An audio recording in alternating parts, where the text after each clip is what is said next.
Week 9 at NFL Primetime comes out hitting hard. What else would you expect from the Saints and the Bears? Steve Young and the Niners try to shake off the Eagles and their early season doldrums. Would Barry Sanders stand tall, or would he disappear under the straight arm of Emmitt Smith? Bobby Humphrey, welcome back to the NFL. Some great football, and then there was the Bay of Pigs. It's Primetime. We're shaking, and we're chopping. Coming up next.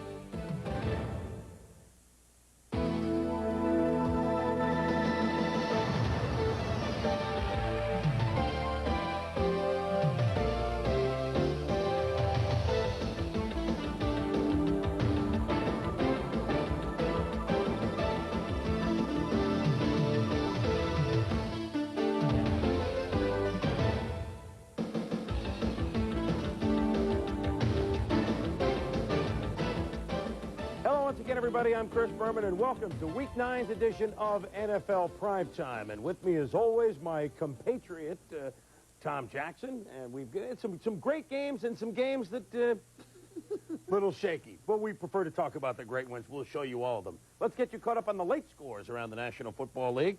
Cleveland does what they usually do to Pittsburgh in Cleveland. They beat them 17-14. They've won 9 out of the last 10 there.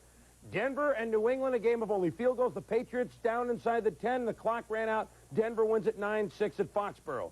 Seattle's won 9 out of the last 10 at home against San Diego. They're rolling. They roll the Chargers 20-9. Under a minute to go, and it's the Vikings cruising over the Cardinals for the second time in 3 weeks, 28-0. Detroit, the Lions, undefeated at home. They waxed the 5-2 Cowboys, now 5-3, 34-10. Those are the late scores. Highlights a little bit later. Let's begin earlier at Bet Stadium in Philadelphia for the San Francisco 49ers and the Philadelphia Eagles. Both teams 3-4, getting to the point in the season where another loss really hurts their wild card chances. Who would dig the hole? Who would provide the steam shovel? Let's see who got in trouble. A couple of BYU quarterbacks, Steve Young, Jim McMahon, starting in this game.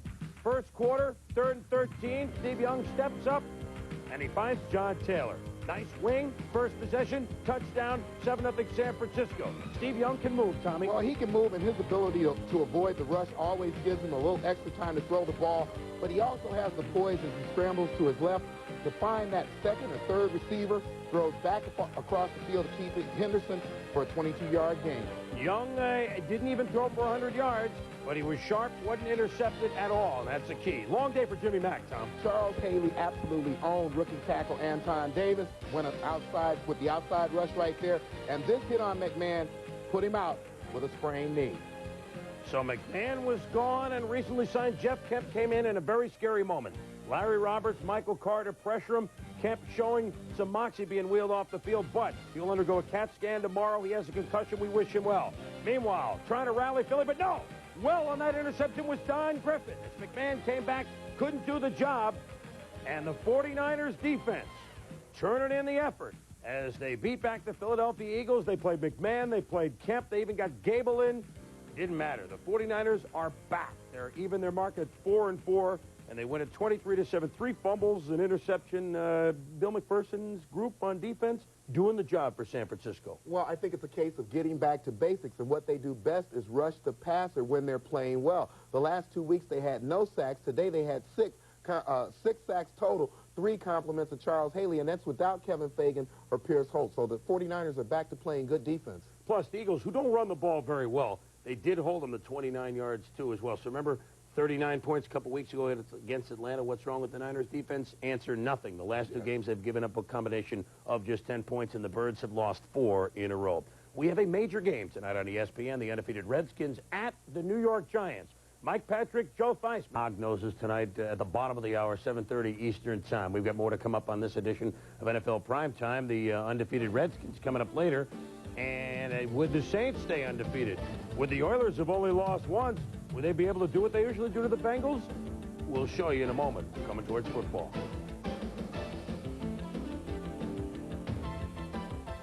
Tonight's analysis is brought to you by Acura Automobiles. Experience precision-crafted performance.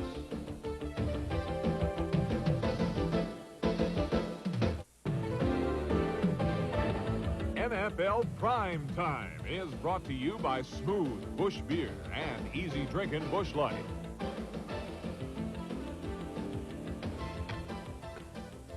All right, welcome back in NFL Primetime. 6 straight times Sam Weish and the Cincinnati Bengals have gone into the House of Pain, the Houston Astrodome, and 6 straight years they've been squashed. Make it 7. Here we go. You knew this would happen with Boomer Esiason on the sidelines. Sam Weish had to turn to a younger blonde lefty, the Kaiser, Eric Wilhelm. Houston always turns to Warren, but what a pretty ball to Drew Hill. He does throw maybe the prettiest ball in football, and odd to see a receiver that open behind the defense. Houston missed a few PATs, but would it matter? Not. Here's a touchdown pass to Ernie given from Louisville. Shaking, rattling, and rolling, and that was what the Oilers were doing. They led it 20-0. Warren Moon on the day, almost 300 yards, 24 of 37. His counterpart, the Kaiser, Eric Wilhelm. Ducks under the guard, Bruce Reimer. Whoa, wait a minute, I better get out of the center. He has the ball. Once you snap it to me, that'd be a good idea. At any rate, third quarter down by 20 points. The Bengals try to rally, but Chris Dishman, 7th straight game involved in at least 1 turnover, Tom. Good possibility he's headed to Honolulu. Ooh, and we all would like to see him there as Kaiser Wilhelm. Well, Boomer said there'd be days like this. There have been 8 of them this year for the Bengals. There's been 8 losses. They're 0-8. And the Houston Oilers draw and quarter the winless Bengals 35-3. The Oilers, who play the Redskins next Sunday, up their mark to 7-1, almost 500 yards in the game for Houston. Ladies and gentlemen, we present the Bay of Pigs. Green Bay and Tampa Bay, and they're waving the flags at Tampa Stadium. There were 12 sacks in this game today. Mikowski, nailed. Jeff Carlson came on in relief of Chandler, nailed. Carlson, nailed. 6 sacks by each team. Oh, yes, there were 6 interceptions today. Mark Murphy for the Pack. Looks like Mikowski's leading Ricky Reynolds. Problem, he plays for Tampa Bay. Then Lester Archambault, doink, into the hands of Asera Tuwalo, who sang the national anthem at Lambeau Field. And how was the big score of the game scored? Naturally, at a foul. Brian Noble recovers it in an ignoble ball game. Green Bay beats Tampa Bay 27-0. They forced 8 Buck turnovers, or maybe the Bucks just made them on their own. We showed you the sacks, the fumble touchdown. The Packers 2-6. The Bucks are 1-7. And we now established this to be true this NFL season. The Packers are better than the Tampa Bay Buccaneers. Last 14 games the Packers have played, they've won 3 of them. Guess who they've all been against? You're right. The Tampa Bay Bucks. Against the rest of the league, they're 0-11. But against the Bucks, they're the Super Bowl champs. We'll be back with some great football, including the Bears and the New Orleans Saints. It was hard hitting on both sides of the field.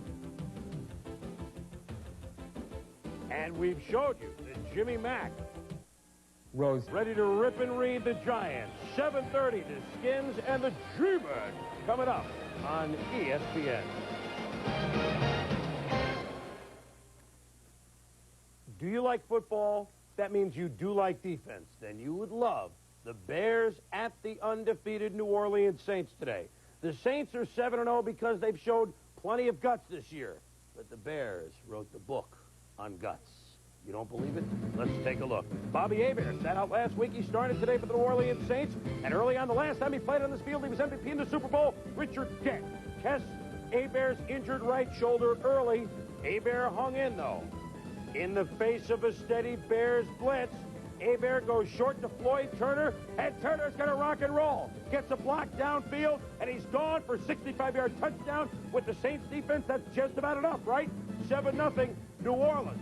Morton Anderson from 60. Oh, my goodness, it's long enough. It's good. That ties the record for second longest field goal in the history of the NFL. Meanwhile, the Bears' Jim Harbaugh, beleaguered by the Saints defense, overthrowing because he's on the run, overthrowing out of the pocket, out of bounds. And he throws high to James Thornton, and RoboCop pays for it. Gene Atkins with the hit. First 58 minutes of the game, 2 of 19 for 16 yards. But down 17-13 with under 2 minutes to go. Harbaugh to Wendell Davis for 27 yards. One play later, to Neil Anderson for 6. Then after a run, it's Harbaugh to Tom Waddle.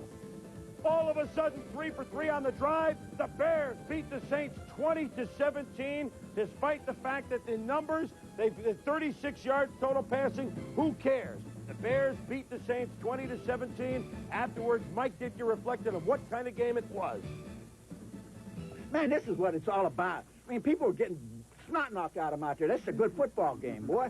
I mean, I don't care what the score was. They beat us. It was still a good football game. The people were hitting each other. That's what this is all about. They didn't back down from us, and we didn't back down from them. And that was a heck of a game. Anybody could have won it. We were lucky to win it. So I'll take the luck. I'm tired of the skill. Tired of the skill is Mike Ditka. I'll tell you what. Jim Harbaugh is one of the worst days statistically for a quarterback going in, but does he remind you of somebody, Tom? Yeah, well, he does. I think it's the will of Mike Ditka, but it's personified in Jim Harbaugh, the quarterback. He's tough, he's spirited, and maybe most importantly, he's able to fight adversity. To have the kind of first 58 minutes that he had and then keep the poise and take the Chicago Bears into the end zone, unbelievable. Great game. Yes, great game. We'll have more on that at halftime of our Washington Giants game. Hebert threw for almost 300 yards. The Bears did a good job running the football. Harbaugh did a great job at the end, and the Saints finally lose. I'll tell you what, there's been a lot of excitement in Atlanta this week. I could tell you that firsthand. I was down covering the World Series. The Falcons, yeah, they don't play baseball, but I think they caught the fever. Going up against the Los Angeles Rams, a team that had really belted them until Glanville finally beat them last December. They had beaten them 6 in a row. Rams tried to belt Chris Miller and knock him out of the game. Butcher and Sanders helmet in the ribs. Miller came out of the game twice due to injuries, but he's okay because he also showed he was tough.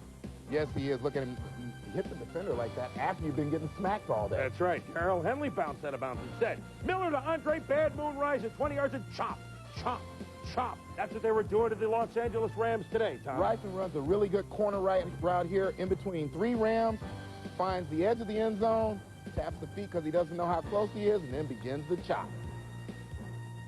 Contagious. Yes, it certainly is. John Robinson wants to chop some other folks, but I'll tell you what.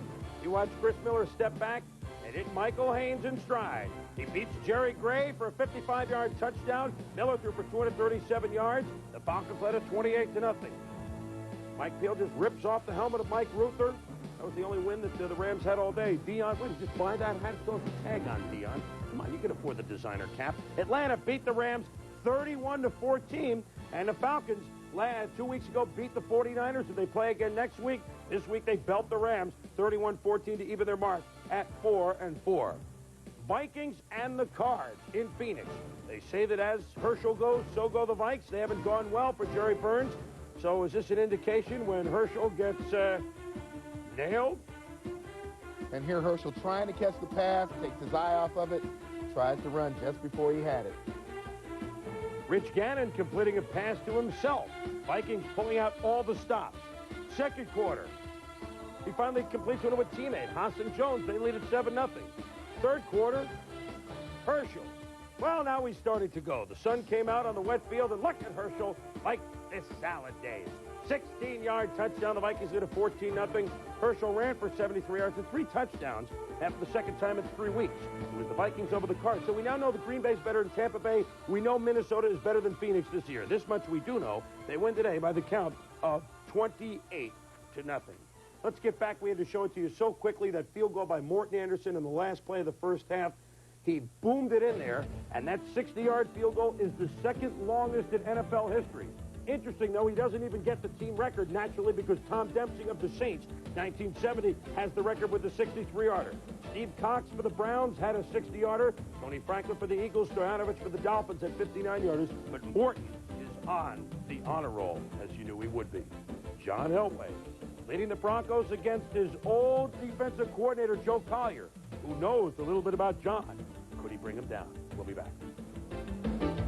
NFL Primetime, the Broncos at the Patriots. 3 years ago, 88, Dan Reeves decided that was enough of the defense, and he let go defensive coordinator Joe Collier and much of his staff from the Broncos. Today, at Foxborough, Denver got a chance to see what they once had, and it spelled trouble for him with a capital T. Joe Collier looking to confuse John Elway. He knows what Elway does well, knows what he doesn't do well. Andre Tippett playing the role of Tom Jackson. Sacks, Elway. Bobby Humphrey's first action of the season. Maybe I better go home to Alabama and wait. Johnny Rembert makes him pay. Jason Starofsky with a field goal blocked by Dennis Smith would be a big play in the ballgame. Dick McPherson wears his emotions on his sleeve. 9-6 Broncos, fourth quarter, minute 15 to go. Miller to Irving Fryer, 15 yards. Hugh Millen came back a couple plays later, hit Michael Timpson for 15 yards. To Craig McMurtry. Could be another comeback for the Patriots, who beat the Oilers and the Vikings on this field.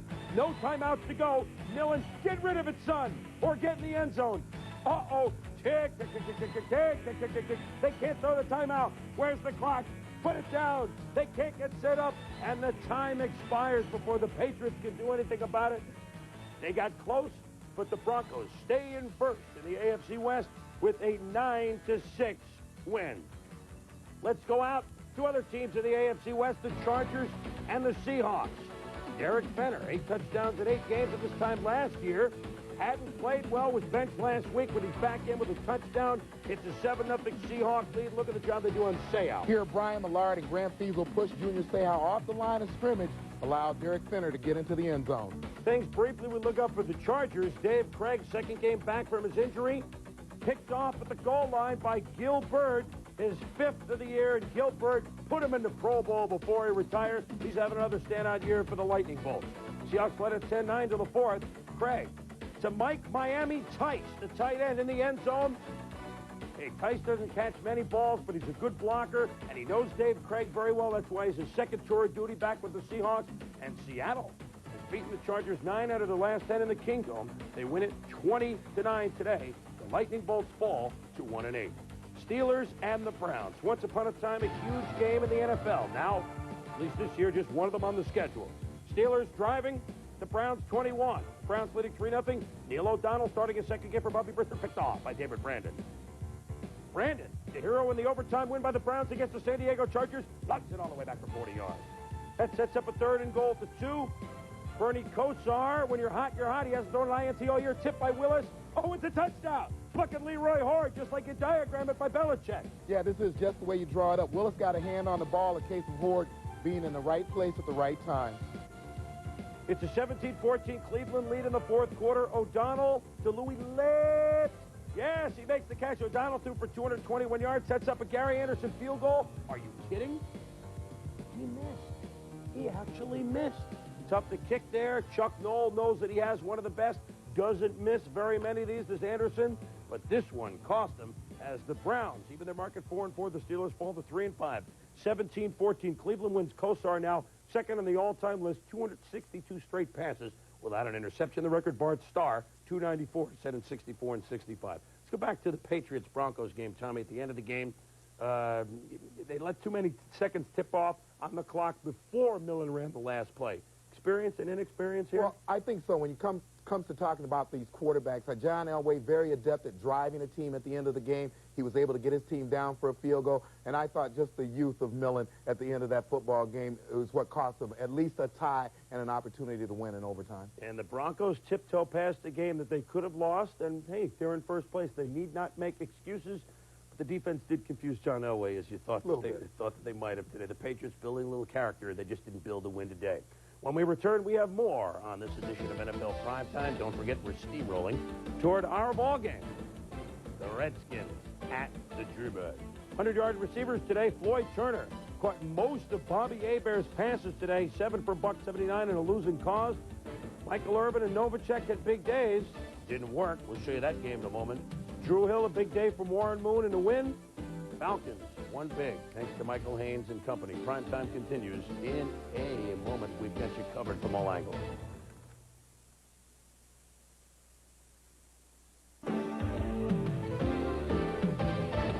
NFL Primetime has been brought to you by Dollar Rent-A-Car. Right on the airports, right on the money.